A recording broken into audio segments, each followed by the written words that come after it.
The man who threatened to stab candidate Flávio Bolsonaro was taken to the police station in Minas Gerais. Caio Junqueira also has information about this case. Caio. That's right, Carol. We just broke this information first here on the CNN website. What the situation is. This man is currently at the regional police station in Juiz de Fora giving his statement. The Legislative Police of the Federal Senate, which set up a monitoring center for senators who are candidates, right? It's an intelligence situation room of the Senate Police. That's the name. And during the week, doing digital monitoring work there, monitoring social media, a threat was found there on a page called Juiz de Fora Informa, right? And at a certain point there, in a comment, it says, "This time, leave it to me," along with 2 knife emojis. And that's when the Senate Legislative Police took action. What did they do? They contacted the Minas Gerais Public Prosecutor's Office and requested a search and seizure warrant against this person in court.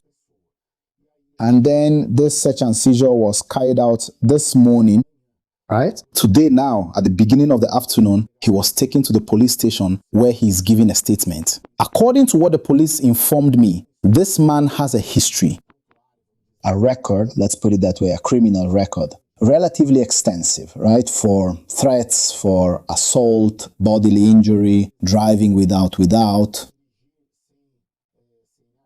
AMH threats as well, physical altercations, right? Which means fighting, right? So he's given a statement, and given that, it ends up adding another component to this information, which is that on Monday, there will be an event with Flávio Bolsonaro in Juiz de Fora, where he will kick off the campaign. And Juiz de Fora is the same city where his father, Jair Bolsonaro, was stabbed during the 2018 campaign. Well, the court granted the Public Prosecutor's Office and the Senate Legislative Police the guarantee, there we call it a precautionary measure, that this man cannot go to this event. And he can't. And he has to stay 500 meters away from Senator Flávio Bolsonaro for the next, well, as long as the precautionary measure lasts. If he gets closer or goes to the event, he will be arrested, right? Former President Jair Bolsonaro sent a request to Minister Alexandre de Moraes of the Federal Supreme Court to go to the dentist. In the request, Bolsonaro asks to leave house arrest and go to the clinic, which is located in Lago Sul, here in Brasília. The detail is that even though he is forbidden to speak with Flávio Bolsonaro until mid-October, Bolsonaro wants to have an appointment with his son's wife, the dentist Fernanda Bolsonaro. According to Manuela Alcantara's column here at the portal, the request to fit the clinic schedule is for the appointment to take place on August 21st at 2 o'clock in the afternoon. The defense requests that Bolsonaro be authorized to leave his residence exclusively for the purpose of attending the aforementioned dental appointment. For the time necessary for travel, the appointment and the return subject to the relevant monitoring measures.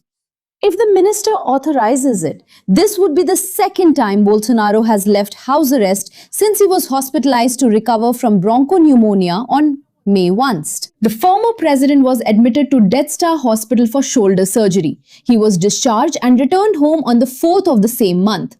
And since then, he has not left house arrest. By decision of Alexandre de Moraes, Bolsonaro is prohibited from meeting with his son, Flávio Bolsonaro. The minister ruled that by publishing a letter from his father in support of his candidacy for the presidency, Flávio violated the precautionary decision. An extremely interesting scenario for Bolsonarism. A report signed by our contributor, Leao Ferrari, which shows that Carlos Bolsonaro's candidacy is dividing Bolsonarism in Santa Catarina and exposing the limits of that last name, right?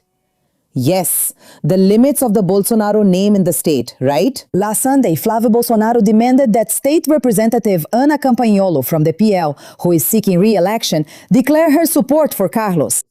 There, in this episode, there's already a split that has been going on since October, since Carlos Bolsonaro transferred his voter registration to Santa Catarina and shook up the right-wing chessboard, so to speak. Flavio's demand was made in the comments of a post by the representative on Instagram. She had posted a recorded video in which the two appear together. And then Flavio said, "I would also like you to record a video supporting another nominee of Jair Messias Bolsonaro for the Senate, my brother Carlos," wrote the senator. And then he added, "If you can't do it, I will understand. But also understand if I ask you not to use my image or Jair Bolsonaro's anymore." The state representative, Ana Campagnolo, responded claiming she is committed to the objectives defined by the party in the state. She says she is available to the party's top-ticket candidates to contribute to the recordings and that she had not received any request from the party. Well, I won't go on here because I already want to hear from you about the situation in Santa Catarina. Yes, Alexander, this migration that we've had, right? There's a case of Carlos, there's a case of Helio, who is now Helio Bolsonaro as well in Roraima. This migration to other states isn't something new. It's been happening for some time now. We've had José Sarney in Amapá, right, who built his career in Maranhão and then moved. But this arrival of Carlos in Santa Catarina, since October, as the report shows, has caused a lot of rifts. What do you think will be the price of this? For this split?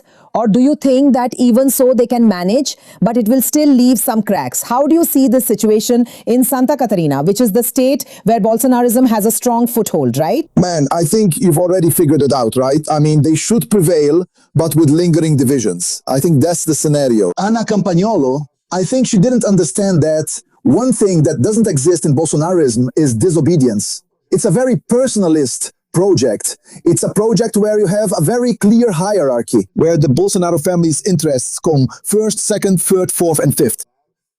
So you can't latch onto this family, take the votes from Bolsonarism, and one day think that those votes are yours and you can do whatever you want with them.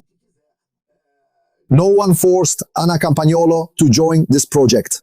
Now, when she joined, there were a lot of people who stuck to Bolsonarism, thinking that Bolsonarism would be like the body of a rocket, that it helps you get out of the stratosphere, but then you can get rid of it and keep flying. Yeah, these people at some point end up realizing that it doesn't work that way. The Bolsonarist vote is tied to total obedience to the Bolsonarist project of power. So, and even more so, confronting Carlos Bolsonaro, who is the one in charge of the Bolsonarist social media machine. So Ana Campagnolo has been taking a lot of heat on social media the way the Bolsonaro movement does, right? They make up nicknames, call her Ana Capiroto, make memes. They use those horrible terms that a lot of people in the Bolsonaro movement use towards women and so on. It's a shame that this is happening. I wish politics wasn't like this. Thank you.